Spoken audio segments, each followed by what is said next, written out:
awkwardly. But it's but they said it was a cross between a moose and a giraffe. No, we don't need that, do we? At no point have we said, do you know what we need here to get us through this? Well, that's funny because when they first named the giraffe, they called it the camelopard because they thought it was a cross between a camel and a leopard. Really? Yeah. Well, I can tell you that when zoologists examined a platypus for the first time, some of them thought it might have been a hoax, because they thought it could have been different parts of different animals sewn together, because the platypus has the fur of an otter, the tail of a beaver, the bill and feet of a duck, and the venomous spurs of a fighting gamecock. So they assumed that it must have been a scrap-eat challenge of animals. Yeah, I remember, right? But they actually...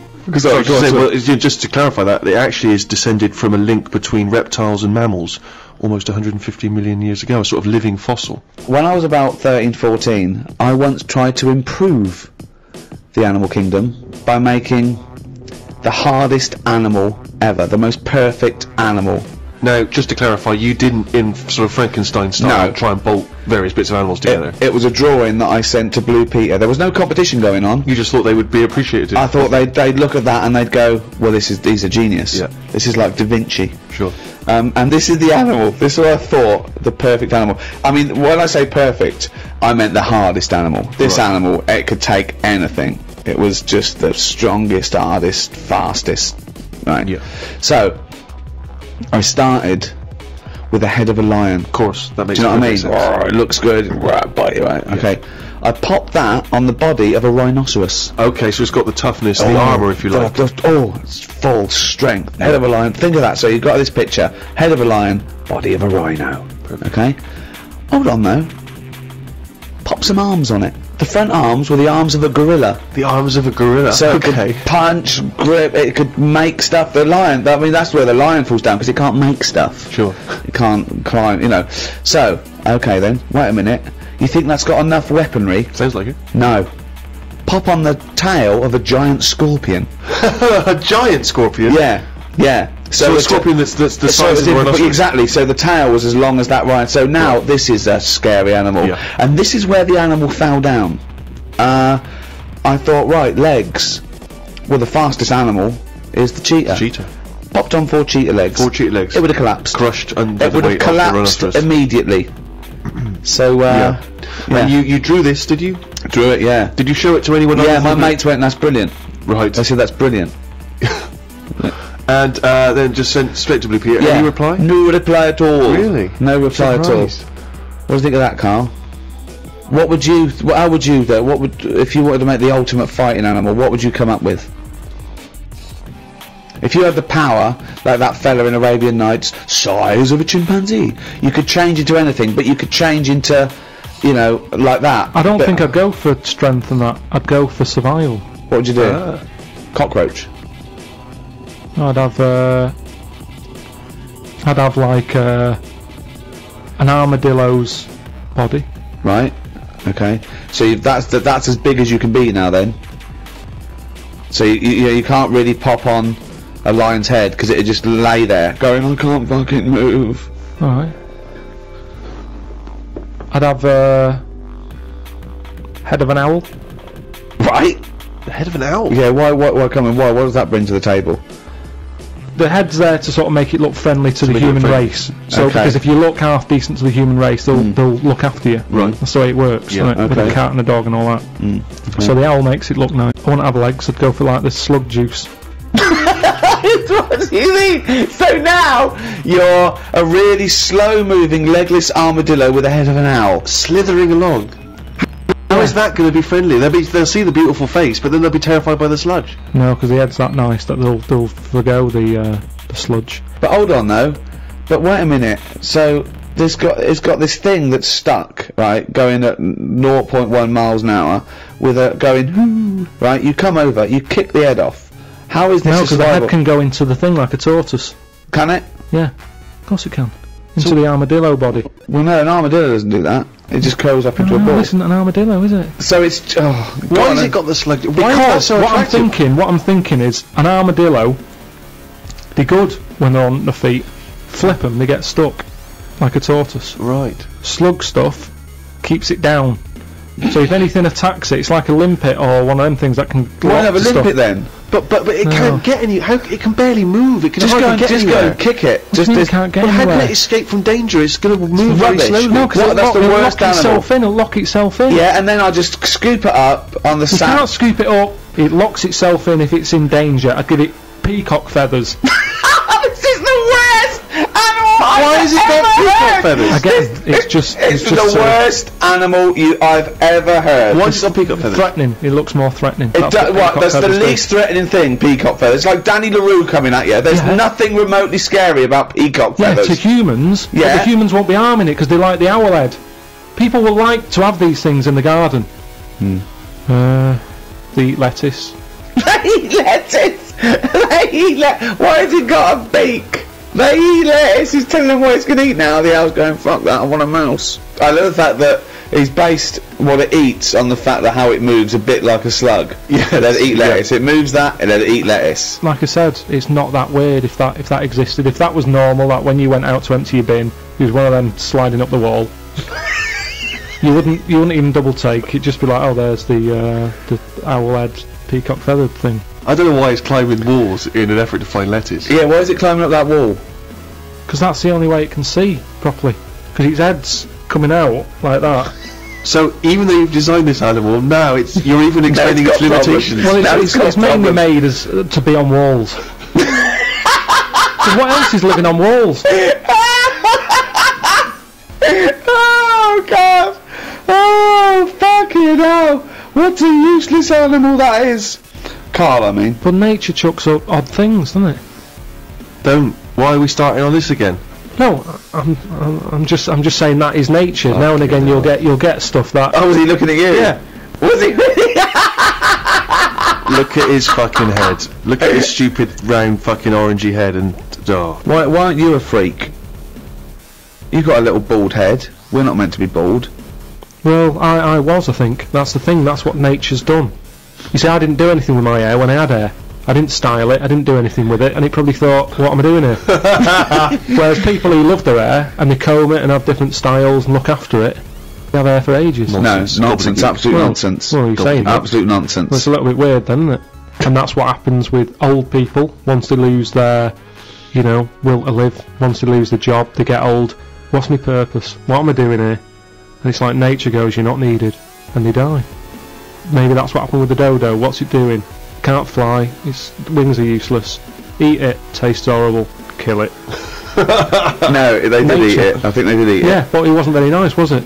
I think they over-farmed it. I think that's why it was extinct. Because they did eat it. No, but they did eat it, but they didn't like it. Everybody, you never saw like a fully eaten carcass of a dodo. You're making this up again. All conjecture. No, but they didn't eat it all. Everybody would probably try it and go, it's not for me, that. But you don't know no this. idea, You don't you're know making this. it up. What's this based on? That people... And also, why would that kid it out? Because I'll tell you why. Because if it's not nice, people don't get another one in. And they die out. The reason we've got loads of chickens and loads of cows is because we eat them. If we ate polar bears, we wouldn't be short of them. Because you'd farm it, you'd take more care, but what's a polar bear doing? Sat on a block of ice floating about. It's no use to us, is it? It sounds harsh. Once again, got his information from a Glacier Mint advert. No, it's no use to us. We know they're there, and it's all very sad when you see them on the news sort of struggling and all that. Yeah. But it's going to make them stronger. If scientists could bring back to life the creatures that have existed in the past, do you think that's a good idea or a bad idea? Bad idea. Bad idea? Yeah. Now, leaving aside the horrors of Jurassic Park, do you think for research purposes it might be a useful idea? I don't think it is. For me, it's like a Friends reunited. It's like people who you knew ages ago getting back in touch, and you go, I don't want to get in touch with you. That was then, and it's the same with a mammoth. That was then. You had your day. It didn't work out. Now to bring it back, it's unfair. You're messing with nature anyway. I think I've said to you before about I don't know what they do with them. They're massive things. I think it's like they're just not thinking about it. It's like rushing into buying furniture that's massive, and then you get it back and you can't get it through the door. And it'll be like that with a mammoth. Where are they putting them? Oh, I didn't think of that. But what about if you could say you could feed the third world with mammoth meat? But what's wrong with we've got loads of cows and stuff. Why do they need a mammoth? No one even knows what it tastes like. Imagine that. You bring it back and you've got another dodo on your hands. People go, this is this is horrible. Well, they used to eat them because what humans found out is they could take down a mammoth, but they got greedy and they found out they could chase them, and so they'd go over the edge of a cliff. And what they did, they went crazy and they used to herd them, and they'd all die. But of course, then they'd waste the meat because they couldn't eat it all. Yeah. Well, that's I think that's why we shouldn't bring them back, because they are too big. So even if Didn't hear a word of what you said then, didn't hear a word. No, I did. Everyone can eat them, but the problem is they're so big that you couldn't eat it quick enough, so it all went off. Yeah, but I was saying that they killed too many at once. Yeah, I know. I heard that. But what I'm saying is, why not bring back an animal that's smaller, manageable for everyone? Yeah. That's why the chicken is perfect. Out of all the animals, perfect. Good size, feeds a family of 4. But it doesn't if you think it's not had a good life. If suddenly said to me, I stopped eating it because I found out about how badly they were treated like 10 years ago, and at least I have organic. And honestly, eating an animal that's been tortured doesn't taste nice. Foie gras would make me vomit. The thought of it, the evil involved in torturing a goose because the liver tastes slightly better. I mean, where does it end? I think if they're looked after, they don't want to die. The ones in a nice warm little, hut, being fed lovely food, you're going, right, we're going to cut your head off, and they're probably like, oh God, I'm going to miss this, I'm loving this life. Whereas the one sat in its own shit's going, have me first, I'm sick of it. There's different ways of looking at it. Good point. So what you're saying is, give animals a bad life, torture them, and they'll be happy when you eat them. Brilliant. But we've ordered we've ordered a turkey. Right. It's way too big. So I don't know what we're going to do with it. And it's worrying me now, actually. It'll be nice on Christmas Day, but it's my job to look after the kitchen and everything, tidy up. And I don't know what I'm going to do with it all. The fact that he's been given a job to make him worthwhile, really, it's like a little home. No, but a chicken, your chicken. Arthur, you're washing up today, aren't you? Yeah, Arthur's job. And that's the problem with a mammoth. I think the idea of it's probably quite pleasant. You go, oh, that's something new to try out. But afterwards, when you got to tidy it up and stick it in cling film, you'll be going, how much of this have we got? So I wouldn't bring back the mammoth. Brilliant. Charles Darwin, of course, once said, I cannot persuade myself that a beneficent and omnipotent God would have created parasitic wasps with the express intention of their feeding within the living bodies of caterpillars. His point being that, creatures and their reproductive cycles are so complicated, so intricate, so bizarre, that alone is proof of the non-existence of God. Where do you stand on that?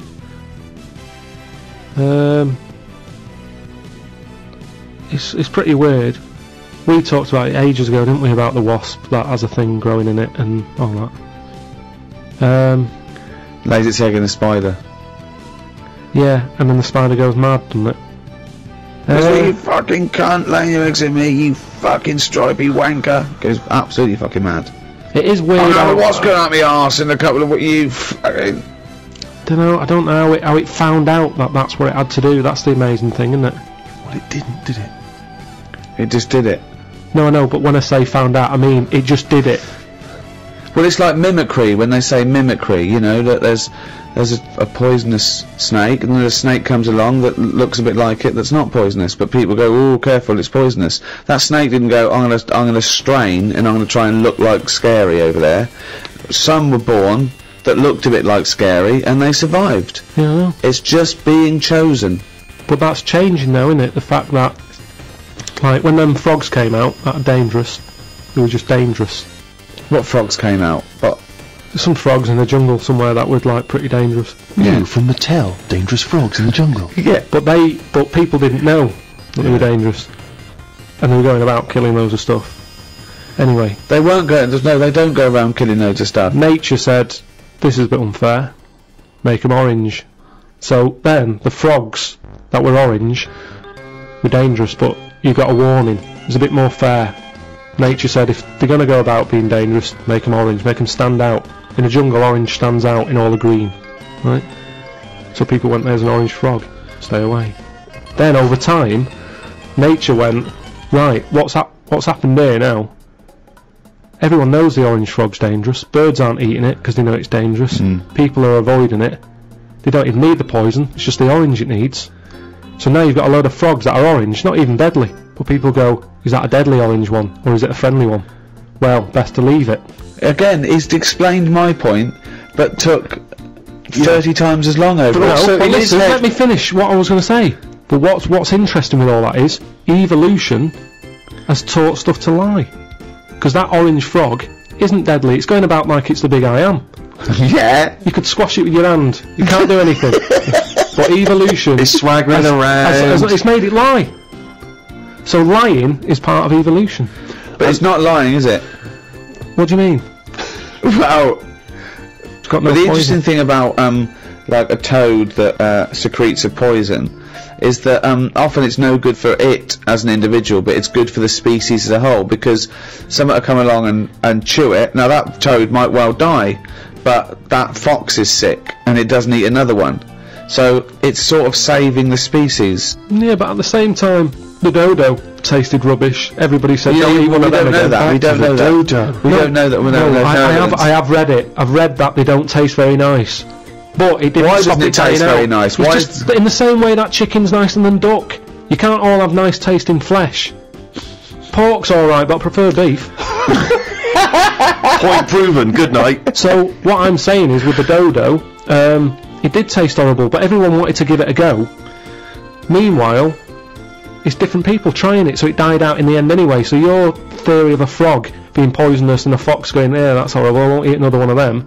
Then you get another fox trying one, and another fox. They don't all have a word with each other, do they? They go, I had a rotten frog the other night. So it's pointless. It's a pointless exercise. What I like is your image of nature. This idea that sort of in your head there's Mother Nature sat around like a boardroom table, making these decisions. People are coming in. Oi, frog, what's been going on? Well, I've been poisoning people. Why? What about you? It's just you just picture everything as one large. Your reason. confusion is that you still think of evolution has a will. You still believe that things are striving to be something else, as opposed to surviving if they adapt or change. I just want to go through some of the wonderful diversity of nature, some of the incredible feats of the animal kingdom, in a way. Yeah, that's an interesting one. Alligators and old people have something in common. They can hear notes only up to 4,000 vibrations a second. I don't know what you're meant to do with that information. When's that ever come in handy? When a band's getting together, they don't go, no, we're after crocodiles and old people. What sort of tune do they like? Scientists have applied electrodes to the pleasure centre in a rat's brain. The rat pressed a lever 48,000 times over a full day in order to receive that shock that seemed to him pleasurable, choosing the simulator instead of having water or food or sex. So it chose that virtual pleasure, well, not virtual pleasure, it gave it real pleasure, but an artificial stimulus rather than the real thing, like food or water. It or never sex. ate and had water. It never had a change. No, it was addicted. It loved this electrode. It was giving it. It just made it feel good. It was getting as much pleasure from that as the real thing, from sex or food. Yeah, but with any pleasure, you get sick of it, don't you? If you have too much of it. Well, it had 48,000 hits in a day. But I like having a Twix. But if I have more than 4 a week, I go, I've ruined that little pleasure I used to like. Yeah. So what I'm saying is, what did you do the second day? No, Did you go near the machine the second day? No. Where you go then? No. But what you're saying is this, right? That Twix is failing to give you pleasure on that 5th Twix, but this succeeds every time because it's literally pleasure. It hits the part of the brain that says this is pleasurable. So, But my pleasure nerve that you're talking about in my head, it lights up when I have Twix. I don't think it ever lights up. Right. I don't think you've got a pleasure nerve. But it lights up when I have a Twix. Right. It lights up if there's some chicken, right? It lights Fuck up if me. there's What a miserable cunt he is. all loads of things. Chicken and Twix. That's it. No. That's all he lives for. No. Hang yourself, mate. So, what you're saying is, if I had that device that the rat's got, I'd just sit there, wouldn't I, hitting it, thinking, I can't be bothered going to the shop for a Twix, I'll just hit this button. Yeah. Think of this. So aggressive is the horned frog of Argentina that people believe that if the frog bites the lip of a horse, the horse will die. Actually, the frog's mouth contains no poison. It earned its fearsome reputation because it attacks animals many times its size.